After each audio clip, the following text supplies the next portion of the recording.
If you work in university maintenance, Granger considers you an MVP because your playbook ensures your arena is always ready for tip-off. And Granger is your trusted partner, offering the products you need all in one place, from HVAC and plumbing supplies to lighting and more. And all delivered with plenty of time left on the clock, so your team always gets the win.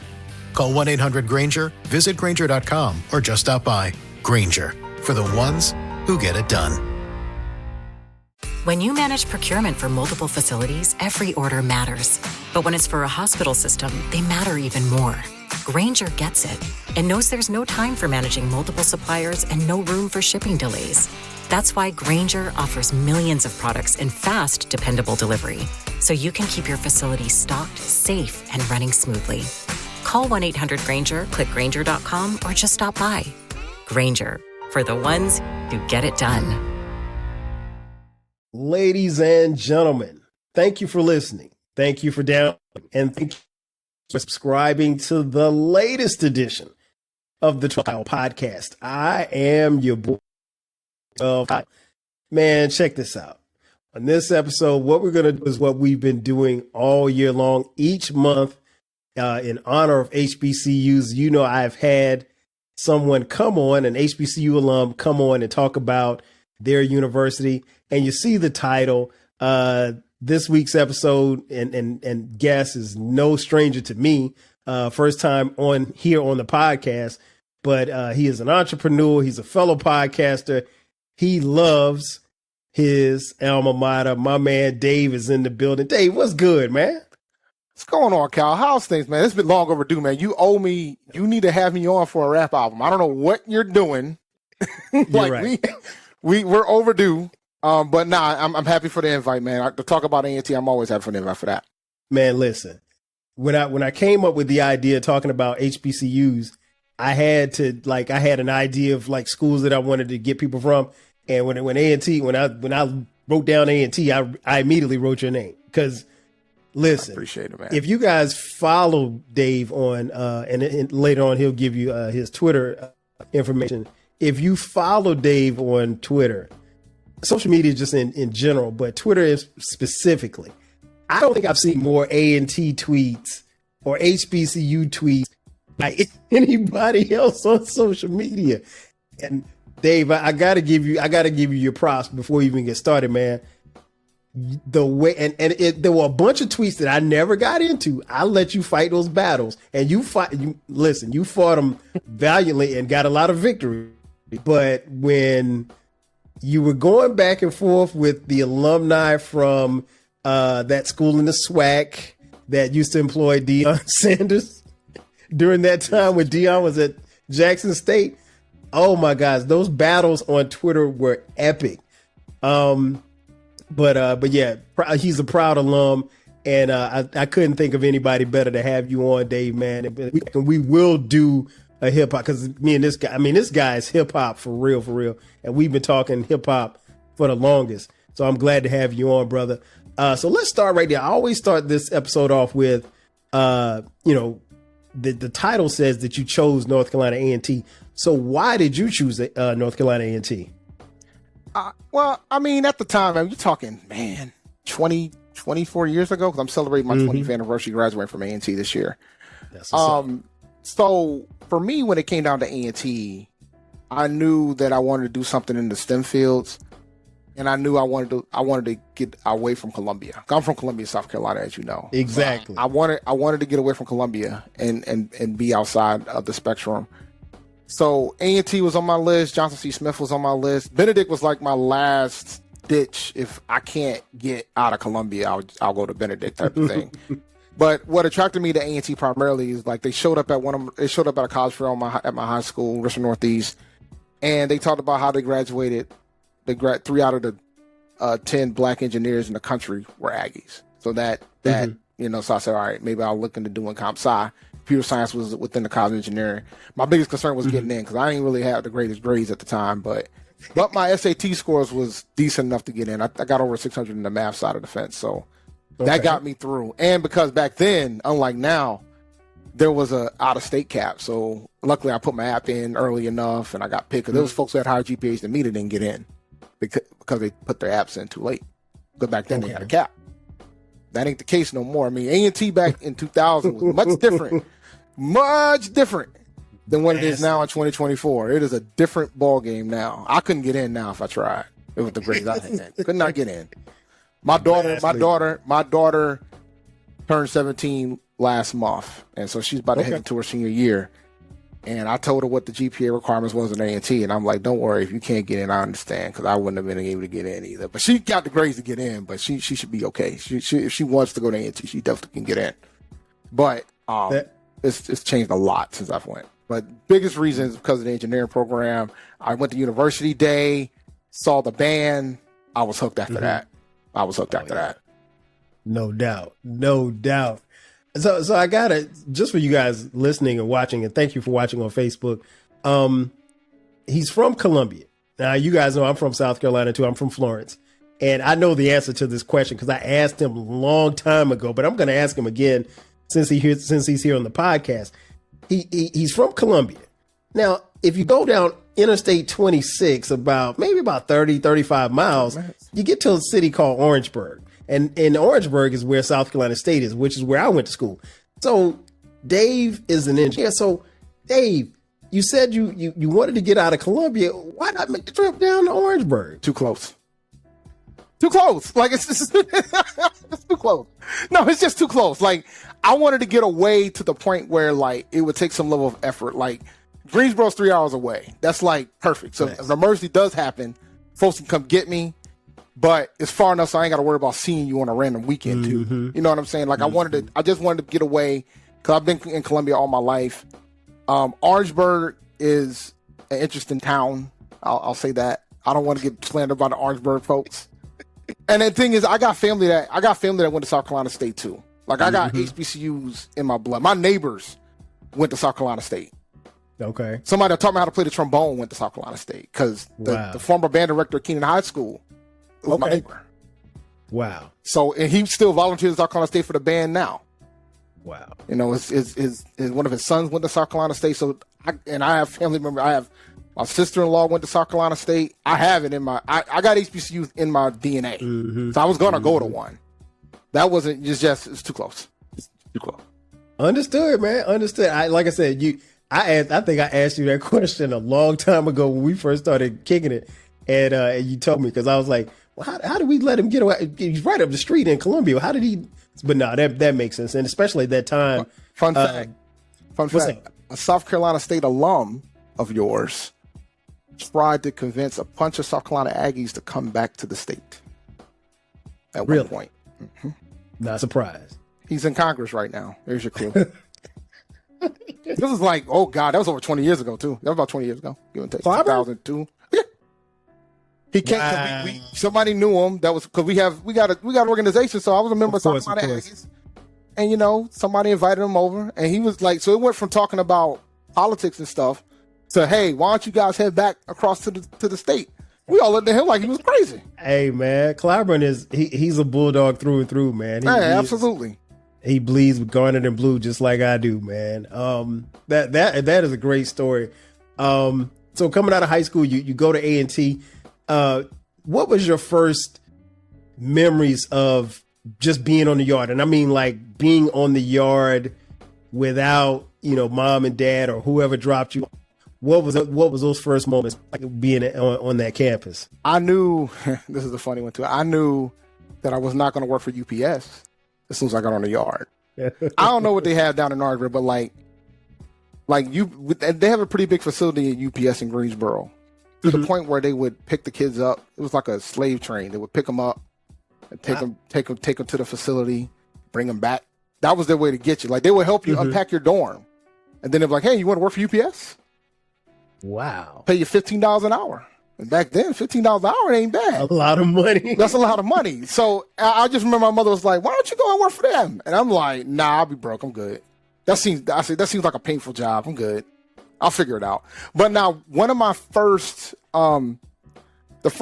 first things I did, I mean, just chilling on the yard, man. All the girls, all the students, getting the wisdom from the upperclassmen, because that's like the key. Like I tell folks all the time, the key to surviving college is getting the wisdom from the upperclassmen, Right. the ones that know. Like, I think that's a lost art nowadays. I don't know if that's happening as much as it used to back then. But like the knowledge you get from alumni that are still like working there potentially, and the upperclassmen that are still students, is valuable. But one place I used to go all the time, one of the first places I went when I was a student, was the student union.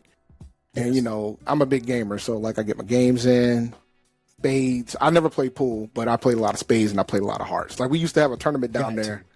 Used to have a tournament, and the winner got to go to Tennessee to compete. So it was yeah, like, so the spades players there were serious. Like, they had trophies. They would go down there and win. So you could win a spades tournament, go to Tennessee. Wow. Oh, yeah, we were serious down there with it, bro. And the thing is, and I was a decent spades player when I first got there, but I got leveled up when I got there because I learned, like, there's so many other intricacies of it. Like, there's like, everybody else does the simple stuff, but it's like there's other things that you can do to enhance it. And like, so, and I thought it was like when they was talking about, oh yeah, man, we got the tournament, the winner gets to go to Tennessee. I thought it was a joke, and I was like, nah. Because my partner went his senior year, and they won the tournament, brought home medals. Wow. You know, like, wow. I was like, oh, okay, I see you, bro. A real live spades tournament. Well, now they got the World Series of Spades. Yeah. You know, so man, we blew it, man. We all blew it. All our black schools blew it. We could have had like a super spades invitation. Had like all of them do a tournament, champion, and then just find do it in Atlanta and just sponsor them. It would be huge, man. Because World Series of Spades is pretty dope. I entered the tournament at the Roots Picnic the last 2 years. I almost won the damn thing last year. They had a spades tournament at the Roots Picnic. Now, for you guys listening, watch it. Dave doesn't miss a Roots Picnic. Last year was my last one, so I'm not going anymore. You're not going back? Oh, done, bro. It's gotten too big, bro. It's gotten too big. It's ridiculously big now. Like, when I first was going, it was like 2 stages. Like, I started going at the 4th one. It was like 2 stages, and so you can catch every single act. That was the beauty of it. You caught, like, there was like 20 acts. You caught all of them. You just go back and forth in the stages. When it got to 3, it got tougher. Now there's like 4 of them. Yeah. There's a podcast stage. There's 3 music stages. I just told you there's a spades tournament there. It is huge now. It's ridiculous now. And so now it gets to the point where you there's guys you want to see, and you got to make decisions. And I don't mind making decisions, but I would rather see everybody. Like, if I gotta choose between Kirk Franklin or Black Thought mixtape. Right. You know what I'm saying? Like, I want to see both. I want to get my Jesus and my bars. Like, I can't do it. Can't do it. Can't do it. Man, that's crazy. I have yet to make it to a Roots Picnic, man. But Dave, if you've never gone, you should go. You're the first person I know that went. Like, and this been what, 10 years ago, maybe?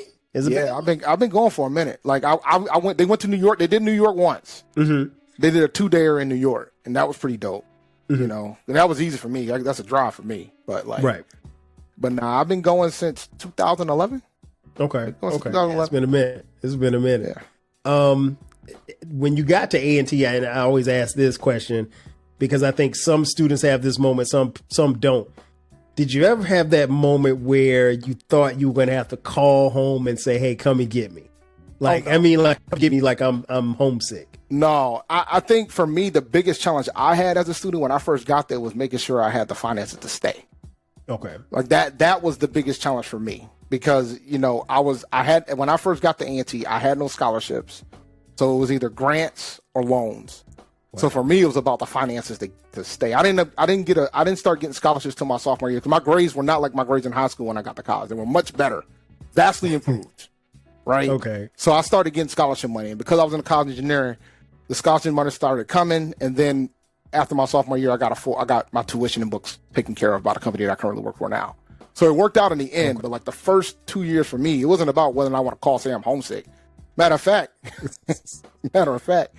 the one time I wanted to call home to get a ride, it was an interesting conversation I got. I called my mother. I'll never forget this. I called my mother. Hey, I said, we got break coming up. I need you to come pick me up because they wouldn't allow us to stay in the dorms. And her quote was, "Go find somebody from Columbia to catch a ride home, and you can get the car to come back." That was that, yo. And so I did find somebody from Columbia. Yeah. And I caught a ride home. I thought she was joking initially. Yeah. No, I'll make it happen. But fortunately, because of ironic enough, I met folks in the union. I played a lot of space with a lot of folks. I met folks from Columbia and it worked out. But it's just things like that. So I wasn't really like my goal was to not come home. Like I tried to find a job during the summer so I didn't have to come home. I worked at IBM my first summer. And I worked in Rhode Island the other two.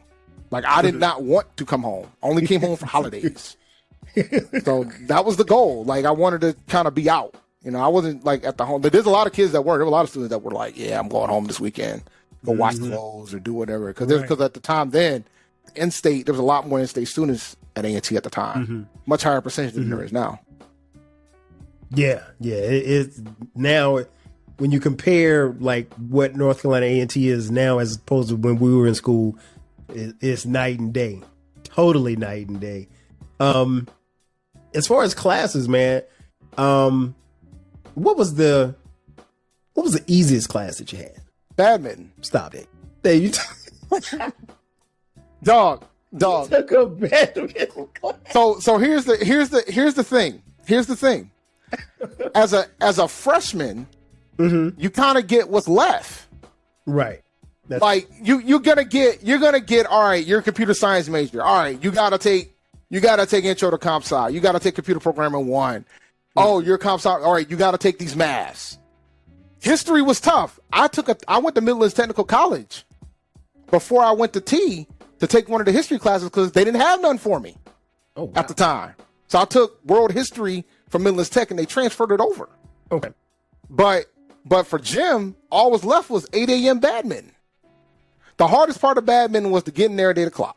8 o'clock, yeah. That was the hardest part. Like, because the thing is, the badminton professor was a football coach. Okay. And it was in the fall, so it was during the football season. All I had to do was write a paper, be there, show up 8 o'clock, and then when the season was over, he was done because at that point he had to go recruit. So he was like, and that was when Coach Bill Hayes was the head coach at A&T. Yeah, shout out to Coach Hayes. Yeah, Coach Hayes. So near the end of the semester, he just was like, classes are done, write the paper, and spring it to my office type of thing. And that was it. Wow. So, but we played badminton. I learned how to play badminton for a bit. And at one point I was in badminton, but badminton. It was badminton by far. I mean, non-gym class, probably film and culture. Okay. Film and culture. That was my senior year. I was pledging film and culture. It was something that didn't require me to come to class. So, conversely, what was the hardest class at A&T? God. I'm going to do a tie. Physics 1 and differential equations. Physics 1 was every day with the lab. So like there's 5 days a week in a lab, right? And there was one time where I asked the chair of computer science at the time, it was Dr. Williams at the time, and I asked her, "Hey man, why the hell we got to take physics every day and only get 3 credit hours?" And his response was, "Well, I can call the physics department and see if we can get 5 credit hours." And everyone was like, no, don't do that. I know that's right. So that one was tough, and differential equations was hard. And I think the biggest reason why is because of the professor. He didn't believe in reteaching old stuff. So and he was so good at differential equations where he would skip all the trig and all the calculus in it. He would go straight to the differential equations part. So if you didn't know how to do the other two, you weren't going to survive. And it was bad. Like we had cats getting 2s on tests, 10s on tests. It was bad, man. It was tough. Yeah, it was tough. Like if there was one class that had me rethinking my major, it was that one. It was that one. And it wasn't even a comp sci class. That's the crazy part. It wasn't even a comp sci class. But so it wasn't something but it was something you had to take though, right? Yeah, it was required, yeah. Okay. But when freshmen came in, and once I became an upperclassman and freshmen came in, I always told them there's some classes within your major that could do you in comp sci, and there's also classes outside of the major that could do you in. So it's important to structure it right so you can keep your mental health intact. Like you can't take physics, differential equations, and data structures all at the same time. That's suicide. Like you ask for too much. Like you ask for too much. Like you can't do that. So you gotta strategize and split that up and still be able to continue on time. If you put the wrong combo in or your rhythm gets messed up, it's gonna be tough sledding. Because there's some folks that took differential equations 3 times. Wow. Yeah. Like you don't want to take physics twice, like because that's because the problem with physics is the amount of time that you got to be in that lecture. That's what makes physics a pain. And we had the guy that invented WebAssigns. Like the digital homework that's so famous now. He did his dissertation on WebAssigns. Wow. Yep. That's crazy. So he gave them out every day. And anytime he wouldn't give us a WebAssign, we all applauded him. That means we didn't have work to do. Right. But when you take a guy every day and he's giving you assignments every day, it's a lot. Yeah, it gets you prepared. It definitely gets you prepared. That's for sure. What guys listening and watching don't understand, or maybe some of you do. Given the fact that I went to South Carolina State and Dave went to North Carolina A&T, our schools are rivals. I mean, like big rivals. Whatever Duke, Carolina, whatever rivals you can think of, that's us. Unfortunately, well, when we were in school, we were competing against each other in all sports.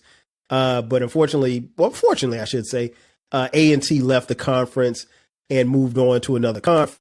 And I saw you, Dave, you sent out a lot of tweets, very vocal about it. In fact, I just saw you going back and forth, I think, with somebody from South Carolina State, like maybe 2 days ago, Jay. Yeah, Jay from South Carolina. Yeah, I don't. He's younger than me. I don't know him, but I've seen him in like a couple of SC State Facebook groups and stuff like that. But A&T, man, what was the overall vibe on just kind of explain to the listeners and the viewers, like, and just an average day on the campus, because like it has a certain mystique, and we'll talk about a homecoming of sorts in just a second. That'll be my second question. But what was the vibe like on campus each day? There could be a party in any part of that yard, like at any time, right? I think they've kind of kept that going. But overall, man, A&T, the vibe, it ultimately depends on what school you're in too. The joke is, because in North Carolina we actually did have snow days, so sometimes we would close.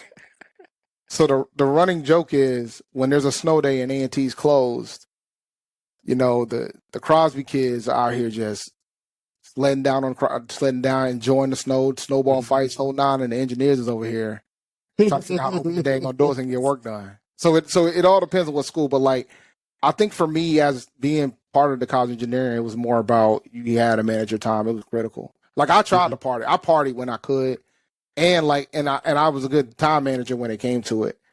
One time I got front row seats to the Roots the day of, and I had midterms the next day, and I went. So you do what you supposed to go. Yeah, man. I met Knife Wonder that night. Crazy enough too, kind of wild, but he was DJing. That's what's up. But that's crazy. But but now the vibe on campus overall, I mean, it's typically a chill vibe, but there's always something going on. There's always events. I mean, like, I remember one time, man, I was just trying to, like, I lived off campus my final 3 years. I was just trying to go home, and the Deltas wouldn't allow it because they were doing their probate in the parking lot. So I couldn't leave move my car. So I had to watch the probate, which was cool. Some of my friends was on the line. It was cool. It was 97 of them. It was cool. How many were they? 97. Wow. Yeah. We had one year, I think 105. I believe it. I don't know. I didn't go to that probate, but I knew a few. Yeah. Now that I mentioned, you got the band. Of course, you got the bands, Blue and Gold Market Machine. They marching all over the place. Like, it is always something going on that campus from that standpoint. Now, wait a minute. I know you mentioned the trombone early. Were you in the band? No, not at T. No. Okay. I probably could have walked on though. I didn't play in high school either, but I probably could have walked on. I was pretty good. Okay. I'm pretty sure I could have walked on if I wanted to. I could not. Like, I needed scholarship money, and I wasn't gonna do that for free. I give to the Blue and Gold Market Machine because I understand what it takes. I see them. Yes. They work as hard, if not harder, than our athletes do. Like, we got them trainers this year, from what I understand. Like, they're gonna have trainers this season. Really? Yeah, they're gonna have trainers. That's what's up. Yeah, they're gonna have trainers this season. So I mean, it's deserved. It's one of the best bands in HBCU history. I mean, that's not. I mean, and currently one of the best bands in the country. I mean, I can't even. As much as I love the Marching 101, I got to give my props to that band. And I've heard A&T play several times, and seeing them and hearing them on TV is one thing. Being in a stadium with them something totally different. They make you feel it. You know what I'm saying? Speaking of bands, I gotta talk about homecoming. It's homecoming on Earth. That's what they call it. They call it, if you follow people on social media, you'll see in some weekend in October, you'll see hashtag GHOE, GHOE, the greatest homecoming on earth. Tell me why that is the greatest homecoming on earth, because everybody says they have a great homecoming. I can actually vouch and say that y'all have probably one of the livest homecomings I've ever been to in my life. And we have a great homecoming. I'm not even going to front of my school, but the name is earned. What's your take on homecoming, man? Homecoming is 8 days, man. Jeez. It starts on Sunday and ends on Sunday. Wow. It's 8 days. And whenever I tell folks that, they look at me like I'm crazy. But I'm like, no. It's 8 days. Mm-hmm. And I remember when the pandemic happened, I said, if A&T cancels homecoming, this shit is serious. Right. And they canceled homecoming. Like, oh yeah, okay. This pandemic might be real. I was like, great things are going right now, man. They got to cancel homecoming. The next thing I know, A&T's like, yep, GHOE's gone. But I think what makes, the thing about GHOE is, it's the atmosphere, and you see the phases, right? Like I said, it starts on Sunday. Mm-hmm. But once everybody, it's one thing with the students, because in the beginning it's about the students, right? Mm-hmm. Fashion shows, comedy show, all that, right? But then eventually you're going to get close to that weekend. Yes. And then the alums get here.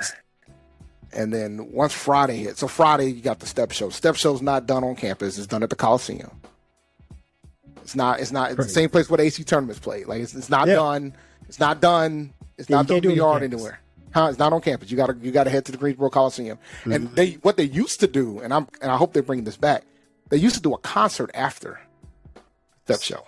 Good old days. So Jill Scott would perform at the venue downstairs of the Coliseum, and do a crazy, one year I saw Erykah Badu, another year I saw Jill Scott.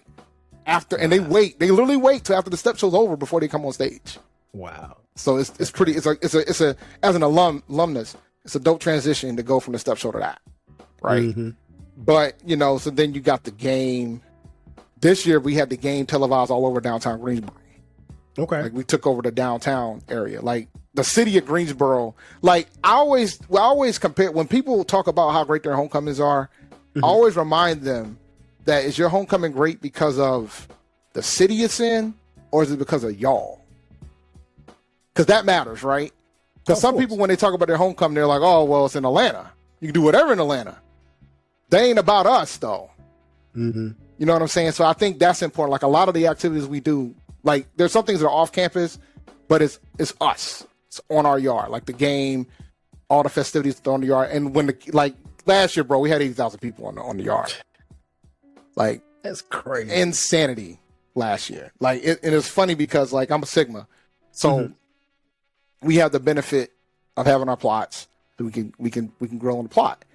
And it was crazy because we ran into the police officers, and I guess this year Greensboro A&T decided that they're going to make sure they got enough police force to make sure there's no incidents that happen. Of course. Which makes sense. But they had police officers from all over the state. Because A&T's homecoming isn't just a big thing for A&T. It's a big thing for the city and the state of North Carolina. Mm-hmm. It's one of the, for Greensboro, it's their biggest event of the year. No question. There's not even close. Revenue generator. Oh my God, yes. So it's a big event. It is a phenomenal. But I think what makes is we pretty much own the city for that entire week. Mm-hmm. It's our city for the entire week. There's no debate about it. There's no conflicts about it.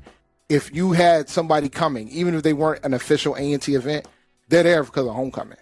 Wow. And that's just what happens. You get random, you got the school sponsored events, and then you got all these other cats that are probably getting a cut into. So it's constant jubilation for an entire week. We pretty much own the city, man. And that's what makes the homecoming so beautiful. It'd be nice if we win the game too. But now the game is turned into another thing, because now we got a concert during the game too. We had like a 3-hour concert.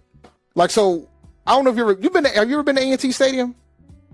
Yeah. All right, you've been at Aggie Stadium. Played against y'all. Oh, yeah. So when you walk into Aggie Stadium, right, like before you get into the stadium, there's like a game zone. There's a game zone. Yes. They set up a stage in the game zone. And they had like a full concert there, because now when you're in the game zone, you can go in and out of the game. So you had to buy a ticket to get to that concert, and it was like an old school concert, like Big Daddy Kane. Like it was dope. It was really dope how they set that up. So you had the concert, then there was tailgaters in the gate, there's tailgaters around the gate, there's tailgaters outside of the gate, there's tailgaters on the yard, there's tailgaters everywhere across the campus. So there's no shortage of that. So it's just, you're not got to worry about getting fed. Then you got the World War Memorial Stadium. So they got vendors there, tailgaters there. Like we just take over, man. Pop-up shops all over the place. Take the whole city over. It's great. I got to get back up there, man. I haven't been since we played my senior year. No, that was my junior year. We played up there and we won. And I remember I didn't even come back with the team. I stayed in Greensboro. And you know what's funny, Dave? I don't even remember how I got back to Orangeburg. I went to, was it Greek Fest? It was joint. Someone make a party, but it was crazy. I went to a mega party and a Kappa party like in the same night. And I'm not in any Greek fraternity, but I was just enjoying the scene, man. We had a ball. I think I got fired or something, but I enjoyed my time on that campus, man. Listen, it was crazy. It's insane, man. Like and it's funny because now the past couple of years I've been staying at the host hotel.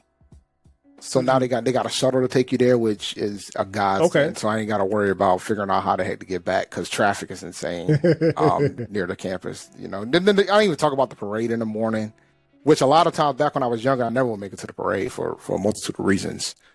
Because the parade's at like 8 o'clock in the morning, so it's like it's an all day thing. I mean, you get the parade, and then just like any other HBCU, if you're on the yard, you better stay on the yard because when you're a student, 80,000. When you're a student, is optimal nowadays because you pretty much got the best seat in the house. Because if you want to catch the parade, you can. If you stay on campus, if you went to the step show the night before, you'll be back at your dorm. It's perfect. All you gotta do is wake up and walk outside. You can just enjoy the festivities for the next 24 to 48 hours before we close out. We close out with a gospel concert on Sunday. So, man, get your Jesus in before you go home. You're right. It is a sight. Like I said, and I got nothing but love and respect for them. Now I will say this much: when I was in school, I wanted to beat them every time. But you know what? To be honest, and I think I told you this before, like. A&T was the school that you circled on the calendar. Like as soon as the schedule come out, we already know, like we're alternating each year. And then by the time I was a senior, that's when we started playing in Charlotte. We played in Memorial Stadium in Charlotte. And then after that, the subsequent years we played at Panther Stadium.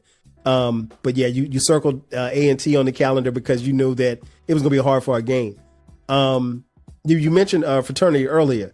Sigma. Why Sigma? I mean, for me, I was a comp sci guy. A lot of the guys I hung out with were Sigmas.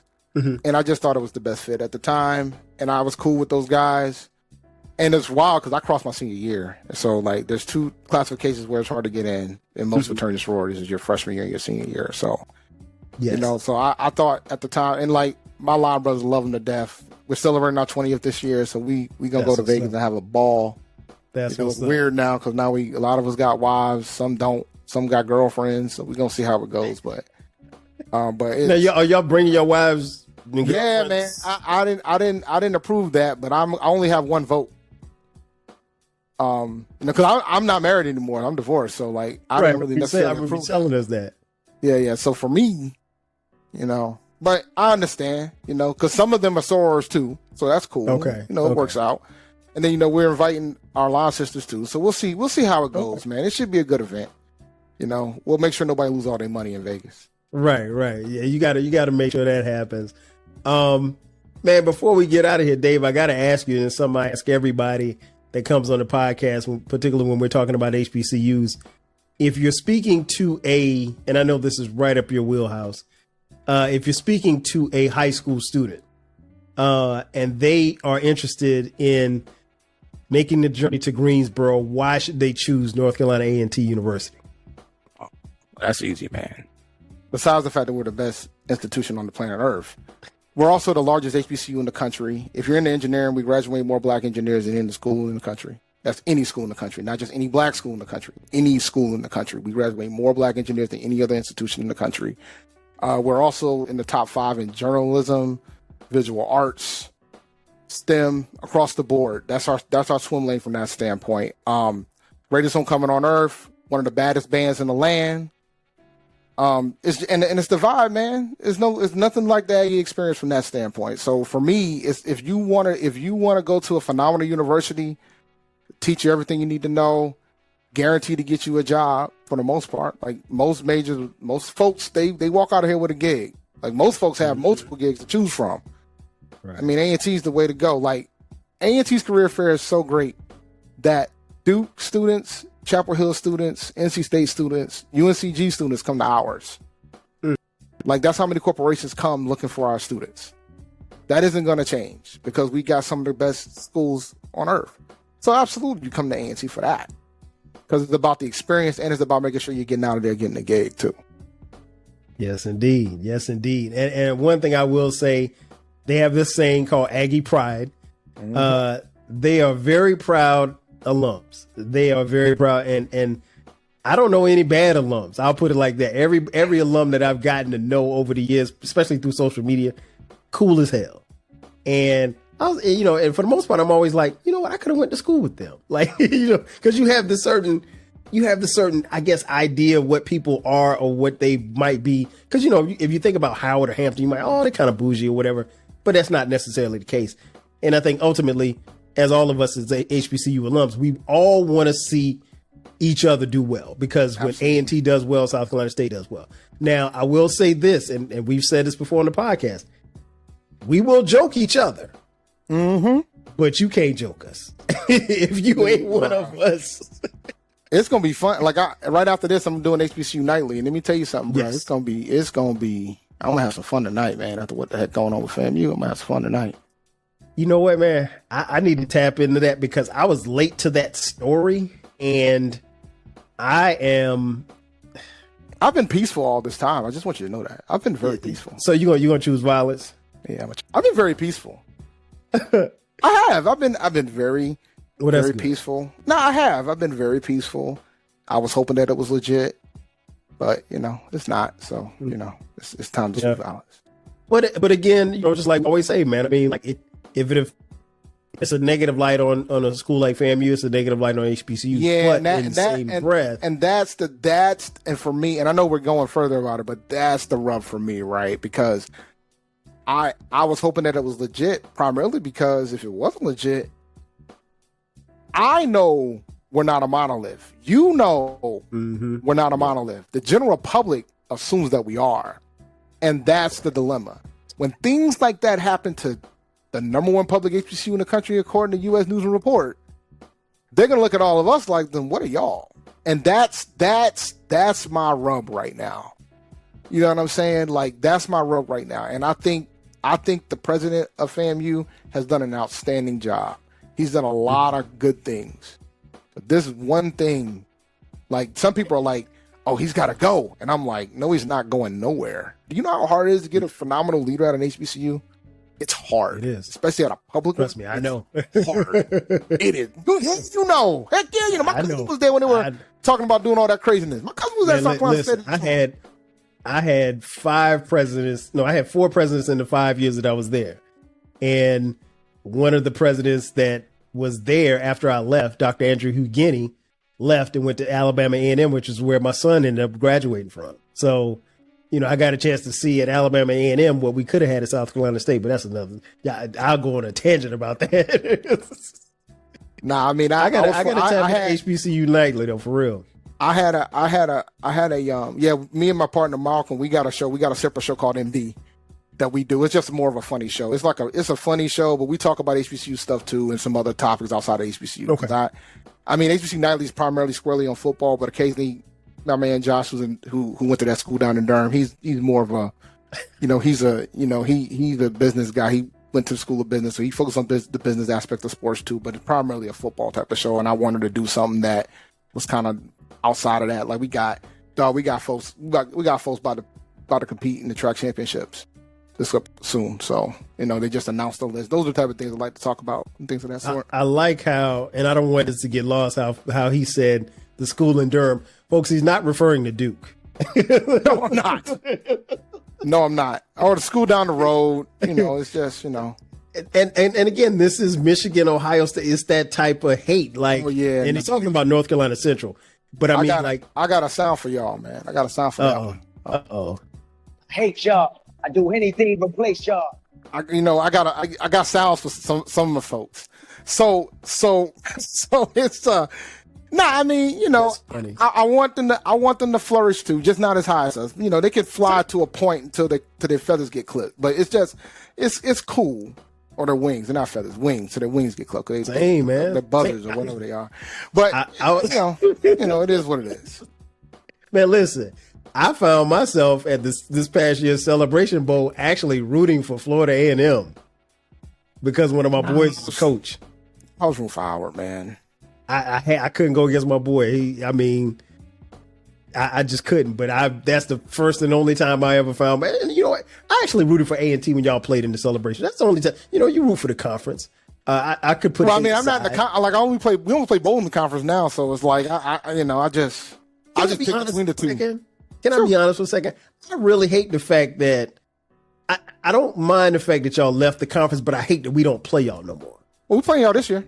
I know, but and I'm glad. I'm glad because again, that's the game that football, basketball. When we were in school, that's the game we circled on the calendar. The A&T when we were playing against North Carolina A&T in basketball, it was one of the few games where you had to go to the start of the girls' game. Because if you didn't, you weren't going to get a seat. And we don't have a big arena, but like dudes got the haircuts, girls got fly, everybody had gear. Like you had to get ready for that game because the A&T game was the premier basketball game when we played against y'all. Yeah, I wanted to keep playing y'all in football. I think that was the biggest thing when it came to this moving out of the MEAC was, are we going to still play our rivalry games? Mm-hmm. And as long as that continued, I don't think folks were going to feel away. I think when I hear folks say, oh, well, we're not playing all the HBCUs, and I said, well, the numbers show you only went to 2 of them. 3 of them if you count Winston-Salem State, right? I mean, I'm going to keep it a buck with you. Like, that's what I always tell folks. I'm like, we go to the South Carolina State game. Well, we'll go to Norfolk State, too, because of the bands, too, right? Because the bands is insane. But, like, Norfolk State, South Carolina State, and the school in Durham. That's it. Mm-hmm. We're playing Winston for the first time in almost 15 years this season. Really? Yeah. Wow. I'm flying down for that. I've never gone to an A&T Winston game because when I was a student, we didn't play Winston. Yeah, you didn't. That's right. We didn't play Winston because at that point they were in the CI. We were in the MEAC, so we could only. And at the time, school in Durham was also in the CI. We didn't want to play 2 CI schools, CIAA schools. Makes sense. So it was the one in Durham, not the one up the street. But this is our first time playing because the last time we played them, we were both in the MEAC, if I recall, because that was when they had their little stint in the MEAC. Right. Or they were in transition out of MEAC or whatever. One last question before I get you out of here, man. I mentioned earlier, I saw you go to war with some alums when talking about Coach Prime. Obviously, Coach Prime had 2 years at Jackson State and was supposed to be the quote unquote savior of HBCU football, and he subsequently left after getting beat by South Carolina State. I was rooting for y'all there. Hey, but we appreciate it. I was at that game. He picked y'all to win that game too, and I explained why, and folks thought I was crazy. Y'all beat the brakes off of them. That game, it wasn't even close, Dave. And I enjoyed when I tell you they outnumbered us in fans. Maybe probably about 2-1. Oh, their fan base is rabid. Look, when it comes to fan bases, there ain't too many as crazy as Jackson State. I throw the jokes at Jackson State, but their fan base, good when they're good. When it comes to football, I want to be clear on that. Mm-hmm. Whether they're good or bad, that fan base is loyal. They go to them games, and I will always give them credit for that. Yes, always. Yes. So what do you think Coach Prime is going to do in his second year at Colorado? He's going to lose to North Dakota State. I'll tell you that. Wait a minute, they're playing them this year? Yep. Wow. Oh, they're gonna lose North Carolina State. I need to get my behind the road to Twin River right now to put my money on it because I think they're 7.5-point favorites. Yeah, they're gonna lose. Okay. They're gonna lose North Carolina State. So let me ask you this: does he coach at Colorado after this season? Because I don't think he does. If he gets fired after this year, Colorado's never going to hire a black coach ever again. This is the third black coach in a row they've hired. Yeah, crazy, right? Yeah. I mean, he leaving after his son gets drafted anyway. That's what I'm saying. I don't know why we're like having these crazy discussions about if he's going to stay or go. Like, let's not do this. Right. Deion, and I said this, and this is why I had the back and forth with the Jackson State folks back then. Deion don't care about nobody else but Deion. That is Deion. That is who he is. It's always, and that's what he's going to be. And that's who he's going to be. And did he help some aspects of Jackson State? Yes. Yes, he did. But you ask yourself, this is a very important question. From an HBCU space standpoint on Twitter, do you think it's gotten better since he's left? No, it hasn't. It's more toxic than it ever has been. It was already toxic before, but now it's gone to an extreme level. Because whenever something happens with him or something related to him, somehow these bots show back up and be like, hey, I'm back. Like, it's just, so for me, I understood why. And if what he said when he first got there was a believable statement, then sure. But we all knew that it wasn't going to necessarily end clean. It wasn't going to end clean like it should have. Like, folks, when Tamika Reed left to go to Charlotte, they try to compare it to Prime. And I'm like, there's no comparison. No, there's not the same. No comparison. Reed never said she was the savior of college. No, she was out there she was just out there dominating that conference. That's all she was doing. She was dominating that conference. She's from the area. She's Jackson State through and through. And she decided that there was other opportunities and there's other things that she wanted to aspire to be. And so she made a decision to go. And props to her. And I'm rooting for her in Charlotte. Right. I really am. I'm rooting for her, man. So I'm looking forward to see how that goes. There I will be watching. I will be paying attention to see how Charlotte does because I'm rooting for her. I want her to do well over there, man. Because I think that it says something when you see other programs take from your ranks. Like when A&T lost, when Coach Ross decided to leave the A&T track program to go to Tennessee. Like, those are the type of things you want to see. Yo, that was, and I didn't even tweet you. I saw your tweets, man. Ooh, it was a battle. Boy, you were having some battles. And what's funny is, like, I would refresh and your tweets would always be at the top. I'm like, man, Dave going in today. I mean, I try to pick my spots, man, because, like, you know, I haven't really talked about the FAMU stuff on Twitter yet. Like I said, I'm trying to be nice. I'm trying to be nice, Dave. Be nice. I'm trying. Like, I just like I really haven't. Like, especially when it comes to like hip hop too. Like, I tend to wait. So I think now it's time for me to start having that discussion about what happened between like hardcore about Kendrick. Now that some time has ran by and things have happened. Yeah, because now we had a chance to breathe. Yeah, now we got to breathe it in, figure out what happened. He's puzzled. Got Moles out here. Got the Riddler out here, showing stuff. Like now we got more material to build like an informed opinion about this whole thing. No doubt. Before we get you out of here, man, tell folks where they can find you, where they can find the podcast. This guy is also a huge Carolina Panthers fan. And like I said, you definitely want to follow him on social media, man. Tell folks where they can find you, Dave. So yeah, man, you can follow me on Twitter at champd1012. That's my personal Twitter handle. I'll talk hip hop there, Panthers, HBCUs, sports in general, gaming, everything that's my handle. So I'll go at it on any random thing that I feel like talking about that day. I do have a podcast that covers the Carolina Panthers. We're the largest independent podcast on YouTube. It's called Panther Nation Podcast. You can follow that handle on Twitter at Panther Nation PC. My partner typically posts there, but that's also where we put our content and things of that sort. But we're on YouTube, over 22,000 subscribers. Phenomenal show. We go live every Tuesday at 8:00. I also have an HBCU show called MD that we just started a few weeks ago. We go live Sunday nights at 8 p.m. We didn't have a show this week because it was Mother's Day, but we go live every Sunday for now at 8 p.m. I think we're about to go on break soon, and then we're going to come back on Mondays once the football season, when we get closer to the football season. I was about to say, how you going to go Sunday night? No. I'll do a show on Sunday. I could care less. I might put my fantasy show on Sunday. I'm gonna figure that out for PNP. We're gonna figure that out. And then there's HBCU Nightly that goes live on Thursday nights right now, and they're gonna go on break in a couple weeks. They're live right now actually on YouTube. So just Google HBCU Nightly. That's where you can find the MD show. That's where you can find HBCU Nightly, and then you can also Google Panther Nation's podcast and find us there. We got some pretty good interviews up there. We just dropped a Jalen Copeland interview, who's an undrafted free agent from Holy Cross, which I'm pretty high on. I think he's got a shot to make the roster for Carolina. But we cover the Panthers primarily. We go to ins and outs of the team, our beefs. We're not media, so we kind of can do things that most media outlets cannot say. So it's a pretty raw show from that standpoint, and that's the way we want to keep it. And I think that adds to the credibility of the show too. So just check us out, man. I'm all over the place, But if you want to talk to me, Twitter, ChampD1012. No doubt. With Dave, it has been a pleasure. Like you said, long time coming.